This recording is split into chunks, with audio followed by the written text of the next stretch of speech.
Bueno, un gusto saludarlos. Continuamos con el capítulo 11 del Plan Reptiliano para el Control de la Humanidad. Este es el penúltimo capítulo. Voy a terminar con el capítulo 12, que es el siguiente. Entonces estamos sacando el contexto de la huida de Hitler de Alemania, teniendo presente varias cosas. Una de ellas, que desde el año 41-42, ya Martin Bormann y Hitler sabían que la guerra se iba a perder. Y sabían porque tenían acceso a tecnologías como viajes en el tiempo, y realmente la guerra era una cortina de humo para que para recibir un regalo que le habían hecho los dracos, los reptiles, de una base en la Antártida y la posibilidad de acceder a una base en la Luna. Hitler decide aceptar esa base en la Antártida y empieza a trasladar todo su material, todos sus submarinos, sus barcos de guerra, silenciosamente hacia la Antártida, y todos sus desarrollos tecnológicos, como los ovnis, que los traslada lógicamente volando, como mucho material especial, investigaciones científicas. Hitler era un experto en los temas de esoterismo, entonces toda la información que había recolectado, todas las antigüedades que tenía, empieza a enviarlas para allá, para la Antártida, que era el destino final. La base que le habían dado los Draco dentro de una caverna que parecía estar bajo tierra, ya hablamos sobre eso. Realmente no es que la tierra sea hueca, sino que esos reservorios que dejan la lava de los volcanes permiten que debajo de la Antártida, aunque haya mucho hielo, una capa de hielo muy gruesa, haya todo un ecosistema más grande que cualquier ciudad, para albergar una ciudad y un ecosistema completo, con fauna y flora diferente. Y eso fue lo que le entregaron los Dracos a la Alemania nazi, y de ahí el plan de Hitler de empezar a enviar a todo su gente, su equipo de trabajo, para la Antártida, para seguir con el desarrollo tecnológico, y también la creación del Cuarto Reich, con los que se iban a quedar aquí en el planeta Tierra tomando el control del gobierno, silenciosamente, haciendo pensar que el Tercer Reich había muerto, pero nacía realmente el Cuarto Reich en alianza con los Draco. Los Draco que entregan entonces entregan esta base en la Antártida y unas rutas submarinas muy especiales. Por unos túneles y unas cuevas submarinas se podían comunicar con cualquier lugar del planeta, y era muy fácil ya después, cuando tenían acceso a la Antártida de cualquier lugar del océano, bajar bien profundo, tomar un túnel y llegar a la base de ellos. Allá en la Antártida inicia todo el desarrollo tecnológico, a la parte que el Cuarto Reich fundamenta aquí su gobierno, controlando las principales empresas americanas en el planeta, pues de manera silenciosa, porque ante los ojos del mundo se suponía que Hitler había muerto y que se había derrotado a los nazis en la Segunda Guerra Mundial. Pero realmente eso no fue lo que sucedió. Entonces, con tomarse nuevamente el poder industrial, controlaban el planeta, se enfocaban hacia un nuevo orden mundial, tenían alianza con la civilización de los Draco, de los reptiles, y con esta alianza con los reptiles se desarrollaron tecnológicamente por encima, muy por encima de los Estados Unidos, ¿sí? Vamos a ver aquí una operación militar donde los Estados Unidos tratan de sacar a Hitler de la Antártida y son sorprendidos porque el coronel Richard Byrd, que va a sacarlos, toda su flota, destructores, portaaviones, son destruidos por estos ovnis que salen en la Antártida, y como muestra de poder estos ovnis hacen un sobrevuelo sobre Los Ángeles, ¿sí? Donde todo el mundo los ve, más de 4.000 personas mostrando su poder, y en el año 52 hacen un sobrevuelo sobre la Casa Blanca, mostrando que no había tecnología de los americanos que los pudiera destruir.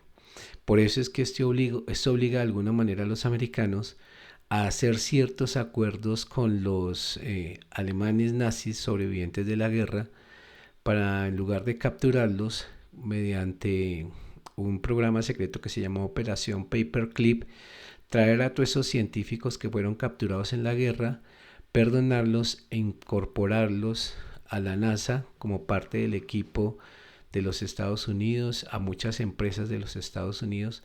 ¿Por qué? Porque el desarrollo tecnológico era inmensamente superior, era tecnología extraterrestre. Entonces, Esa es la razón porque de alguna manera Estados Unidos decide adoptar a estos nazis con la operación Paperclip, llevarlo a los Estados Unidos, a las diferentes empresas de desarrollo científico, mientras los nazis tenían su poderío en la Antártida y ya se preparaban, ya estaban llegando en el año 42 a la Luna con naves antigravedad y posteriormente en los años 50 a Marte para crear el Mars German, o sea, el Marte alemán, donde había una civilización extraterrestre de reptiles y otras insectoides que estaban en Marte. Tuvieron que pelear bastante, hacer muchas guerras, pero finalmente los nazis toman un pedazo de Marte y se forma una civilización humana allá en Marte a la que se le dice que la Tierra desapareció, y hasta la fecha de hoy esos humanos que viven en Marte creen que la Tierra desapareció por un cataclismo nuclear y que ellos son los únicos sobrevivientes de esa facción humana. Hay muchos informantes, uno de ellos Randy Kramer, que les recomiendo mirarlo en YouTube, que participó, fue integrante de la Mars Defense Force, la Fuerza de Defensa de Marte, y muestra cómo durante 20 años estuvo al servicio del ejército que protegía Marte, del ejército alemán.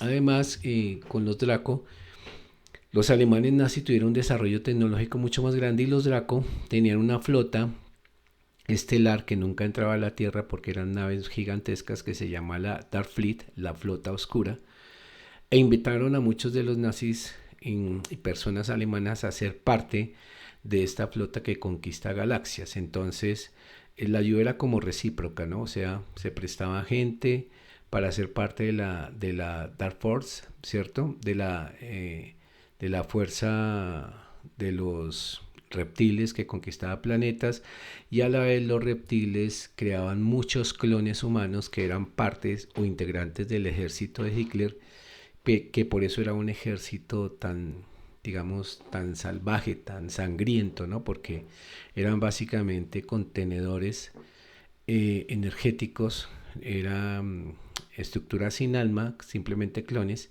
que eran ocupados por diferentes entidades cuando había que pelear, y de eso tenía muchos soldados. Hitler llegó a tener más o menos 120.000 soldados totalmente clones, clones humanos entregados por los Dracos, que eran máquinas de guerra, con el objetivo de cubrir su retirada hacia la Antártida. Entonces ahí comienza toda una etapa fabulosa y maravillosa que yo les pido que vean. Yo tengo una saga también acá en YouTube que se llama Historia extraterrestre en la humanidad, creo que tiene 13 capítulos, ya la hice hace como 3 años, 4 años. Los invito a que vean también esos 13 capítulos para que se enteren perfectamente de lo que pasa desde aquí, donde voy a terminar, hacia adelante, que es algo de lo que les estoy contando ahorita, que es fascinante conocer esa información. Entonces, con ese contexto vamos a comenzar y vamos a avanzar sobre este capítulo 11. Bueno, entonces en esa época que ya se prepara la salida de Hitler por parte de Martin Bormann, que era el cerebro de todo, desde el año 43 él ya empieza a decir, bueno, ¿y para dónde se va el Hitler? Y crean un proyecto que se llama Tierra de Fuego, que es como un lugar acá en Sudamérica, hacia el lado de la Argentina, que se llama la Tierra de Fuego. Y ellos deciden que debe llegar allá. ¿Por qué? Porque había un coronel argentino, Juan Domingo Perón, que era de la nómina nacida desde el año 41, ¿sí?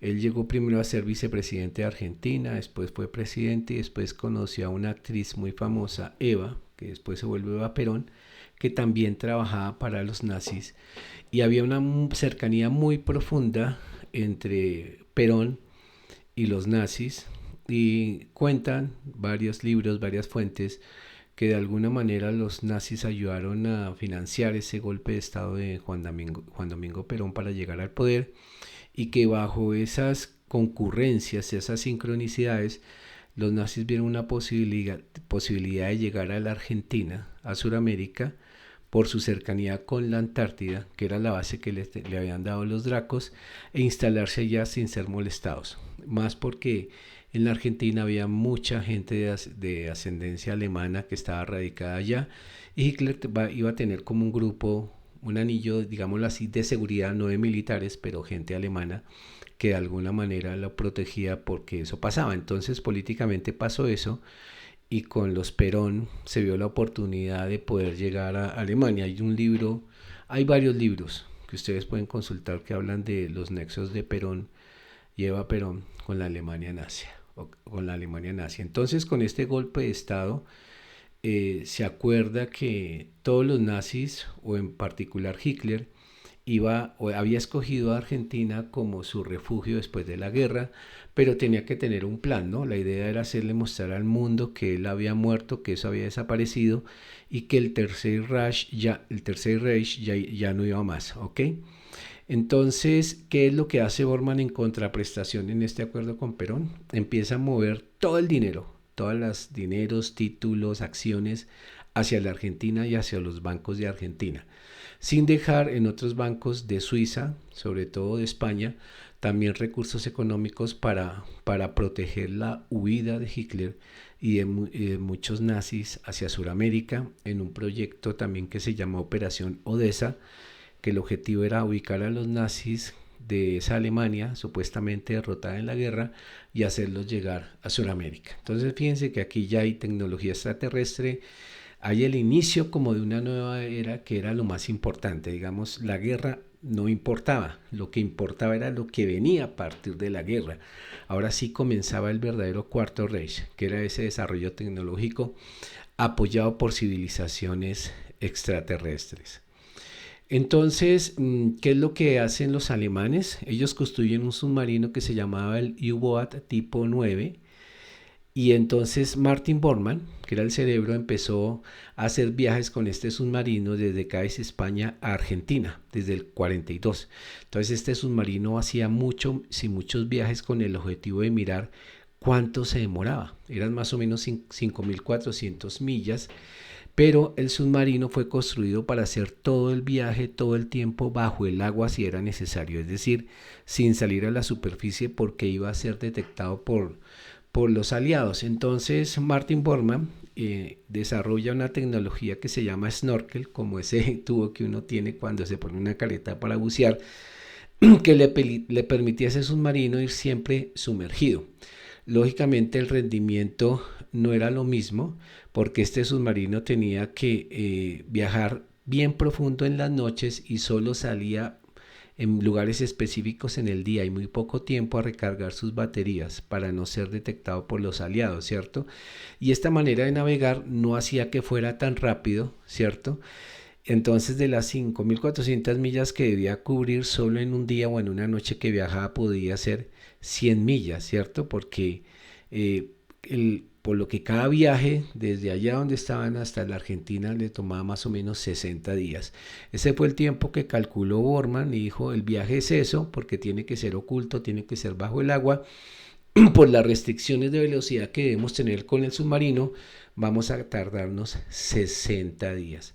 Entonces él empieza a mandar desde el año 42 elementos allá a la Argentina para pasar posteriormente en la Antártida.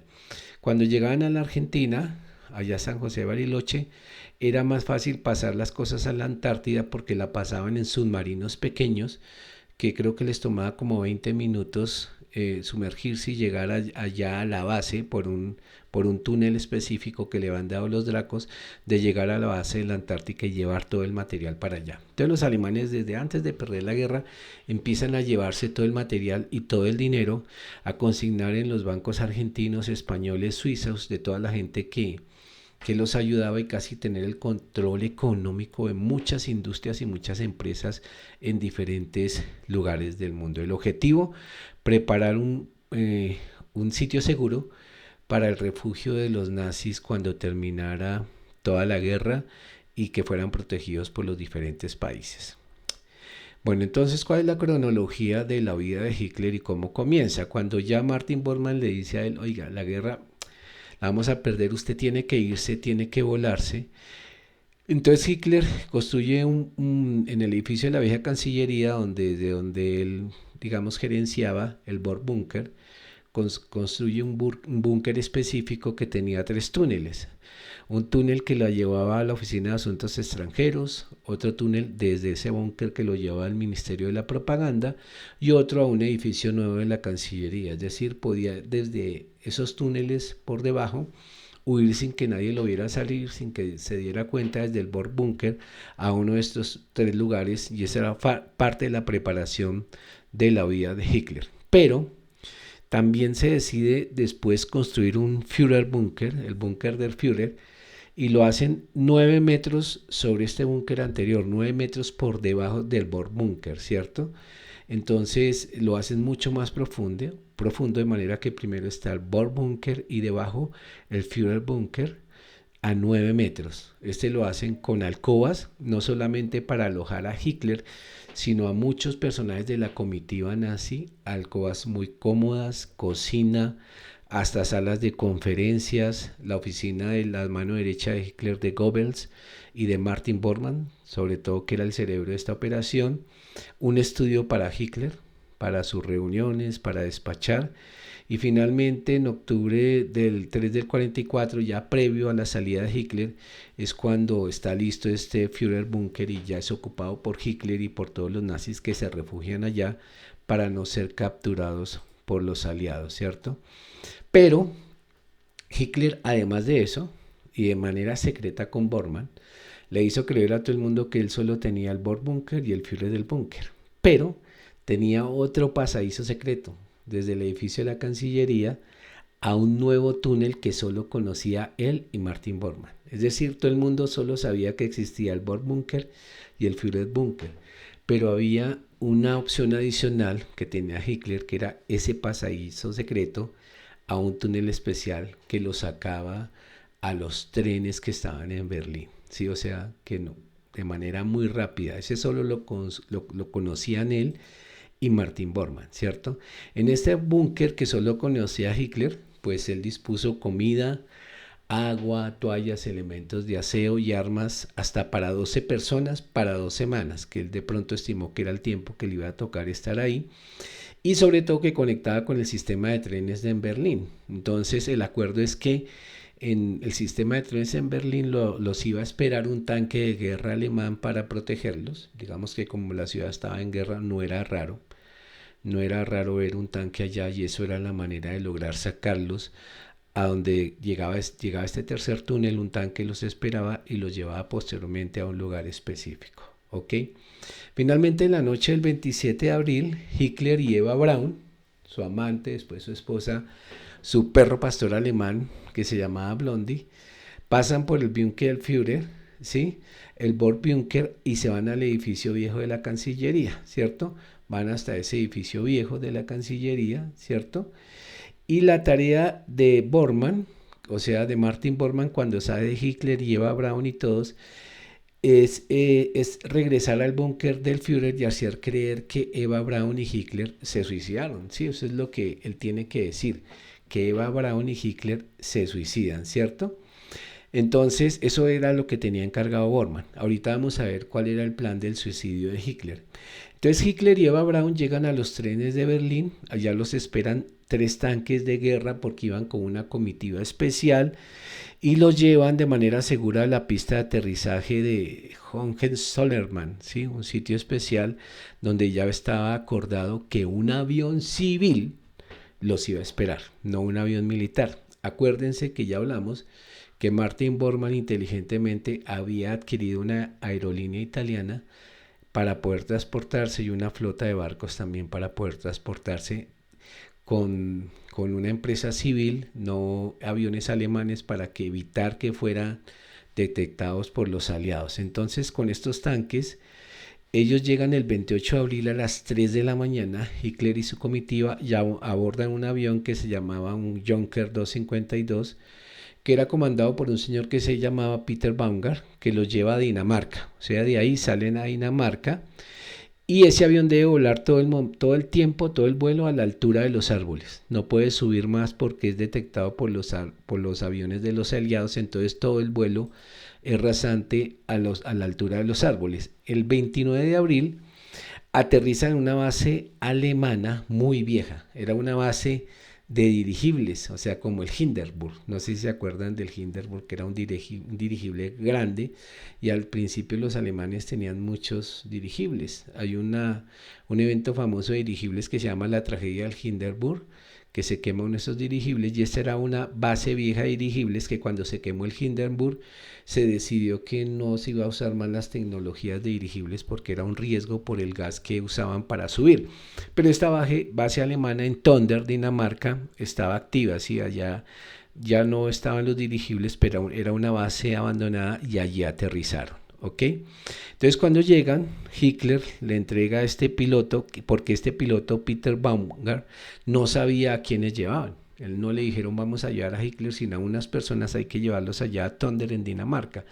Y él se da cuenta de que es Hitler y Hitler le entrega un cheque de 20.000 Reichsmark, que son como 20.000 libras, al piloto porque él no sabía a quién había transportado. ¿Sí? Cuando Hitler llega allá, a Tonder, lo que hace es que lo está esperando más o menos 100 personas y él hace todo un discurso, toda una disertación e informa que el almirante Karl Dönitz es ahora el comandante de las fuerzas alemanes, como diciendo, ahora queda a cargo Karl Dönitz, es el comandante de las fuerzas alemanas, gracias por todo, nos vemos después, más o menos algo así. Y Hitler lleva a bordo en un avión, bueno, con su mascota y sus comitivas, a Travemünde, que está en la costa norte de Alemania. De ahí vuelven y se van hacia la costa norte de Alemania en un avión, ¿cierto? Y en Travemünde el coronel Werner Baumbach espera para llevar a Hitler y a Eva y su comitiva en un avión Ju-252 en 6 horas de vuelo, un avión civil, un avión confortable que voló a 22.500 pies, ¿cierto? A España. ¿Sí? Entonces ya ahí con esa aerolínea no había problema, era un avión comercial, era un avión muy cómodo y en un vuelo de 6 horas estaban de Travemünde hacia España. ¿Mm? A su llegada a Reus, en Cataluña, Hitler, Eva y toda la comitiva pasan a un avión español de Air Force Junker 52, o sea, cambian de avión. ¿Sí? Estos aviones que utilizaba Hitler, una vez pasaba el viaje, eran quemados y destruidos para que no quedara evidencia alguna de que nadie llegara algún día a decir, oiga, es que yo tengo el avión donde se transportó Hitler, entonces eran desaparecidos. ¿Sí? Cuando llegan en el avión con piloto español, llegan a Morón, después de Reus llegan a Morón, en el sur de España, para llenar el tanque de gasolina, o sea, echar gasolina. Después hace esa parada ya, allá vuelve y conversa con algunas personas del régimen nazi y continúa el avión hacia la isla de Fuerteventura en las Islas Canarias españolas, o sea, hasta allá llega. ¿Y por qué llega hasta allá? Porque, bueno, después el avión es destruido cuando hace ese vuelo general y ahí abordan un submarino alemán. Entonces fíjense toda la salida hasta que llegan a las Islas Canarias y ahí Hitler, Eva Braun, su perro y toda su comitiva abordan un submarino alemán U-518 que lo lleva bajo el agua 5.400 millas por el Atlántico hasta la costa de Argentina. ¿Sí? Aprovechando que en ese momento los aliados estaban llegando, estaba el triunfo, que ganamos la guerra, que recuperamos todo, que somos los mejores. Esa celebración la aprovechó para él estar viajando bajo el mar 5.400 millas hacia la costa de Argentina, ¿cierto? En Argentina el acceso a la Antártida ya era mucho más fácil, ya eran submarinos pequeños que solo les tomaba 20 minutos llegar a la base que le había entregado los Draco. Entonces fíjense que el plan bien estructurado se estaba cumpliendo a la perfección. Entonces volvemos que los que se quedaron allá en Alemania, Martin Bormann y Henry Müller, ¿cierto? Se devuelven para el edificio de la Cancillería, donde se supone que debería estar Hitler, y contratan dos dobles. Ya tenían dos dobles de Hitler y Eva Braun, que eran igualiticos. Sobre todo el de Eva Braun decían que era igualitica, ¿cierto? El doble de Hitler era un señor llamado Gustav Weber, y la doble de Eva Braun no está registrado el nombre, pero era una mujer que era idéntica. A ellos los contrataron diciéndole que iban a compartimentar una salida de Hitler y que necesitaban engañar a los aliados y que ellos iban a colaborar con la guerra y que eran muy parecidos, y entonces ellos aceptaron la misión. Sí, ok, qué bueno, qué orgullo ser el doble de Hitler y de Eva Braun. Y así es como aceptan. Entonces, después de que ellos saben que Hitler ya está seguro, que llegó Bormann y Heinrich, ¿cierto? Escoltan a esos dobles de Hitler y les dicen vámonos para el viejo edificio de la Cancillería, engañándolos. Vámonos para allá otra vez, ya Hitler llegó, está tranquilo. 2 días después de que se aseguran que Hitler llegan, le disparan a Weber en la cabeza, ¿cierto? Y el doble de Eva Braun es envenenada, ¿sí? Ambos mueren porque Heinrich Müller es el que les dispara y el que la envenena. Entonces esos dos dobles mueren. Y en ese momento, ¿qué es lo que hacen ellos? Hacen creer que Hitler y que Eva Braun se suicidan, y lo que hacen es que argumentando que no iban a dejar los cuerpos porque los aliados los iban a exhibir, como hacía su Mussolini, que exhibía los cuerpos de los que mataba en la plaza, entonces que los aliados iban a exhibir los cuerpos, entonces que ellos no iban a dejar esos cuerpos como victoria para los aliados, deciden cremarlos ahí en la plaza, ¿cierto?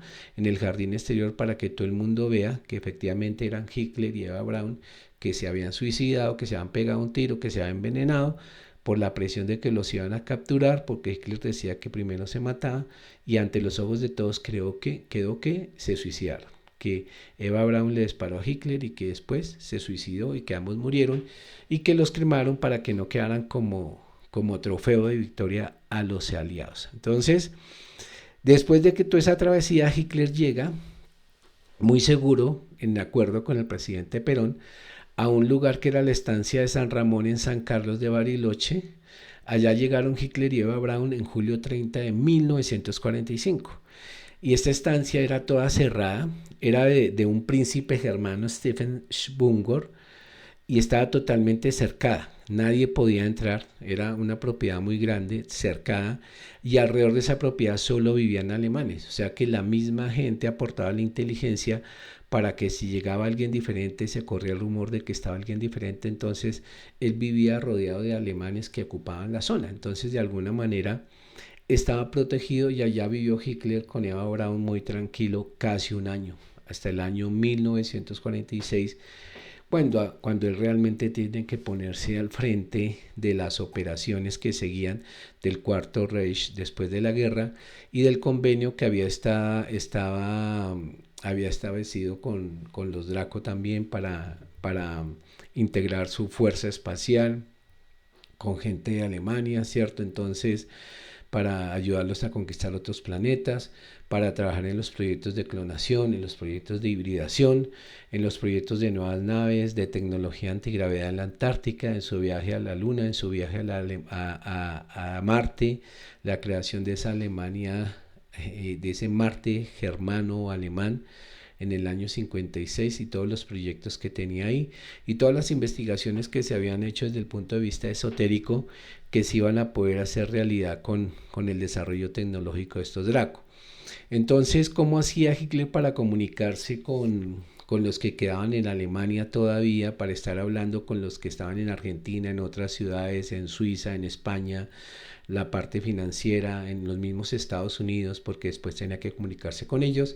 Utilizaron una máquina que era la Siemens T43, era una máquina de criptografía que permitía cifrar las comunicaciones. Entonces, de esta manera, Martin Bormann, Hitler hablaban siempre, Martin Bormann en Alemania, Hitler en Argentina, y estaba dando instrucciones. Sobre esto hicieron una película que se llama La máquina Enigma, de Turing. Después hay algo similar donde Turing, este matemático, descubre el cifrado de estas máquinas y elabora la máquina de Turing, que sin esa máquina no tendríamos hoy los computadores. La máquina de Turing son los precursores, es la precursora, ese descubrimiento que hizo Alan Turing, es el desarrollo que hoy tenemos en la parte de computación en el mundo, ¿no? Vean la película, se llama La máquina Enigma, el código Enigma. El código Enigma es que se llama esa película. Entonces, con esta máquina se comunicaban entre ellos desde Alemania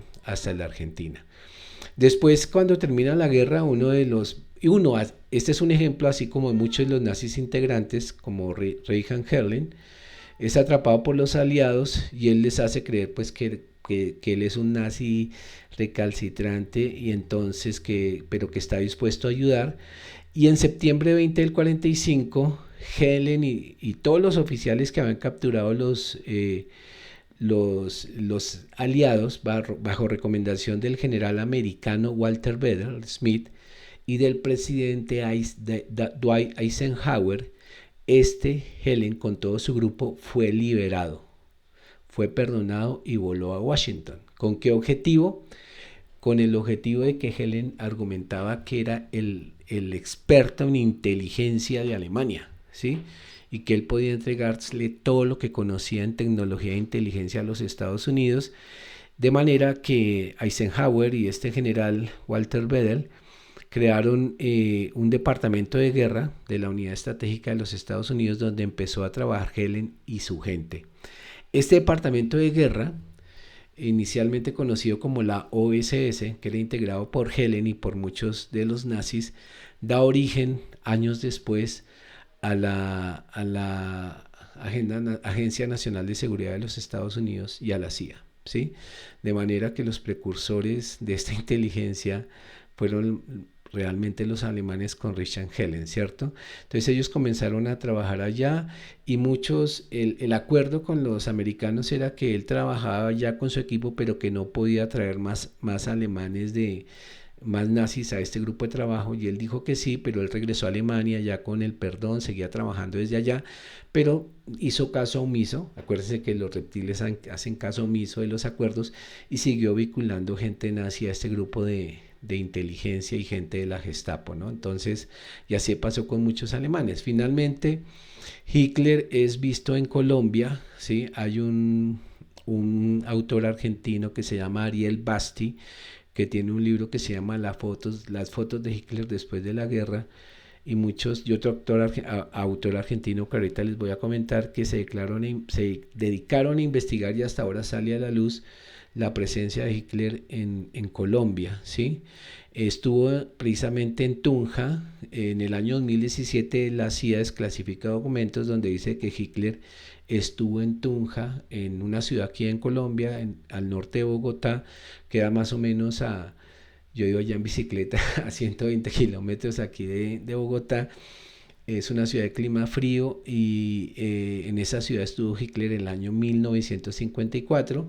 Fue a visitar, dicen, a un amigo que tenía que se llamaba Julio Sieber, que era rector de la Universidad de Tunja. O sea, en Tunja hay una muy buena universidad, y Hitler estaba visitando a este señor Julio Sieber. Aquí en la foto aparece con un señor que se llama Philipp Citroën, que inicialmente decían que era un exintegrante de la Gestapo, pero no era así. Él era un holandés que llegó a Colombia, era un militar holandés, su papá era un militar holandés, entonces él era el hijo de ese militar.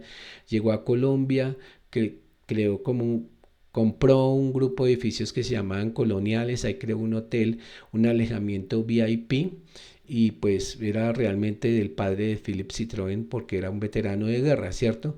El hijo de este señor que aparece en la foto de Philipp Citroën, que aparece con Hitler, el hijo Philipp Citroën Jr., es el que dice que efectivamente sí, Hitler estuvo con su papá, y que su papá había sido del ejército holandés, había sido experto en submarinos, y que el jefe de su papá, o sea, el jefe de Philipp Citroën, quien aparece aquí en la foto con Hitler, ¿cierto? Era un militar nazi, y este militar nazi, que se llamaba Bernardo, ¿cierto? Eh, Se hizo después holandés, ¿sí? Se hizo holandés porque se casó con una princesa Juliana que era de Holanda. ¿M? De manera que desde Holanda podían proteger más, pues, a todos los nazis que habían de alguna manera cubierto para la huida argentina. Esta foto y varias fotos, fue muy difícil tomarla porque Hitler no se dejaba tomar fotos, sino que a través de los vínculos holandeses con diferentes bancos y empresas en el mundo que ya tenían los alemanes para mover el dinero, los préstamos, la financiación, la condición era tener una prueba de vida de que Hitler realmente estuviera vivo, estuviera presente. Entonces, en ese momento en Tunja le dicen a Hitler: hay que dejarse tomar la foto, y por eso es que él aparece ahí como molesto, aparece tomándose su brazo derecho, que había sufrido pues con un atentado que le hicieron antes de salir de Alemania. Su brazo quedó dañado. La foto completa muestra la cicatriz en el brazo derecho de Hitler. La pusieron en un estudio, en un peritaje específico en Holanda y Argentina, y verificaron realmente que la foto era verdad y que Hitler pues efectivamente tenía la herida que había sufrido días antes por el atentado que le hicieron antes de salir de Alemania. Y deben haber más fotos más, no tengo que mirar el libro de Ariel Basti de Hitler, de lo que hizo después de la guerra, ¿cierto? Entonces, digamos que él se vuelve como un caminante a varios países, visita amigos y empieza pues ya a trabajar lo que es el Cuarto Reich en todo el planeta, ¿cierto? Para sacar a los alemanes de Alemania, a los nazis, y llevarlos a Argentina, se creó una organización que se llama la ODESA, Organization of Former ISS Members, la organización de los antiguos miembros de la SS, ¿cierto? De la Gestapo, y era una gran red mundial enfocada en que se sacaba por muchos medios, vínculos, contactos políticos, sacar vivos a todos los sanos y salvos a los nazis de Alemania por diferentes rutas, métodos, caminos, y llevarlos a zonas seguras en diferentes lugares del mundo, especialmente en Argentina. ¿Sí? Y todos los nazis que eran de importancia para el proyecto del Cuarto Reich, que eran llevados a la Antártida, eran sacados por Argentina. Los que eran de importancia científica para ubicar en las empresas de los Estados Unidos fueron vinculados por los Estados Unidos como científicos, mediante el proyecto, mediante la iniciativa de Paperclip, que la vamos a ver en el próximo capítulo, donde más de 100 científicos alemanes que fueron capturados son pasados a los Estados Unidos para llevar esa tecnología de antigravedad que ya conocían los alemanes. Entre el más famoso de esos que participó en la operación Paperclip fue Werner von Braun, que ustedes lo deben haber visto en History Channel, en las historias extraterrestres, que fue el primer director de la NASA. Werner von Braun era el jefe nazi de esa creación de la tecnología antigravedad. Y uno dice, ¿por qué teniendo a tecnología antigravedad crean cohetes para ir a la luna? Buena pregunta. ¿Por qué hoy se sigue pensando en cohetes para ir a la luna?